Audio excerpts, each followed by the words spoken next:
Hi, this is Jarrett Watson from Power RC Hobbies. Today we're going to have a closer look at what's inside the box of the push button YEI-YE-GVIEW2. Okay, let's have a closer look inside the box. First thing you'll notice when you open it up is the YEI-YE-GVIEW2 instruction sheet. We'll cover more into that here in just a moment. And you see the YEI-YE-GVIEW2 itself packaged in a nice little cardboard holder.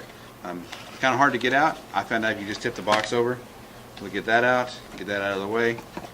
First thing you'll see down here is don't throw the box away without getting this. This is your cable that allows you to interface with like the Mini G, for example. I'll cover more into that here in a moment as well. And then getting the YEI-YE-GVIEW2 out is kind of a pain, but it's well protected. And pull the wire out of there. And we'll go into more detail on that here in the next scene as we'll hook up to a Total G to show you some of the features. Okay, here we're going to take a closer look at the detailed instructions that come with the YEI-YE-GVIEW2. Basically, the instruction sheet is one page, kind of talks about how to adjust the parameters of the flight control on the Total G and the gyro governor section of the Total G. I'm going to go into each menu here, but pretty much you can adjust just about everything inside the Total G from this unit at the field. No need to hook up with the computer again. It's also worth noting the Total G with the supplied cable plugged in just like this. You know, observe the polarity. You got brown to brown there.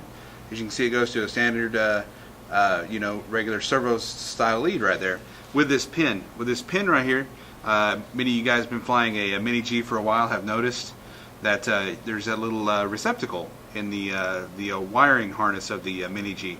Well, that's simply right here. The pin goes in there for that.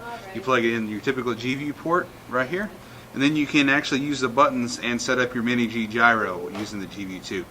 The unit also works with the ATG and Solid G, just like a regular GView would, and the only drawback is there's no place for the pin, so therefore you make all your adjustments on the Solid G or the ATG itself. The buttons will not work in that configuration. Okay, we're going to show you here in this next scene how to hook it up to your Total G and give you a little insight on the operation and everything. We plug it in just like the interface cable. Make sure the brown lead is facing the front of the case. We're going to plug it in right here into the Total G port. We're going to turn the transmitter on, and we're going to turn the helicopter on somewhere over there.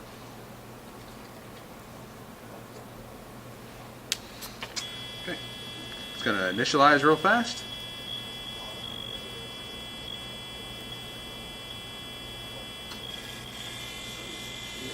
Okay, you notice there's buttons on the front of the GView itself. The first button right here is the enter button, and that's how you select your menus. There's a plus and a minus, is how you scroll through the values or increase or decrease the value, and the up and the down button are how you scroll through to get to whatever one you're trying to access. You enter it in by sitting there holding that like that. Under general settings, for example, we'll press enter, and as you can see, all of our parameters are right there. We'll simply just scroll through, and you can see my my settings. This should be very handy for quick field adjustments. You can set your flight control gain, you can set your tail gain, you can set your head speeds, you can set your stops. Pretty much everything the interface does except initial setup can be done on this unit when hooked up to the Total G flight control unit itself. Okay, we just had a closer look at what's inside the box of the push button YEI-YE-GVIEW2 from Curtis Youngblood Enterprises. Hopefully it answers your questions. Hopefully nothing's left out in the open. But if you do have any further questions, feel free to give us a call or email. The contact information is on the website. I'm Jarrett Watson from Power RC Hobbies. Thanks for watching.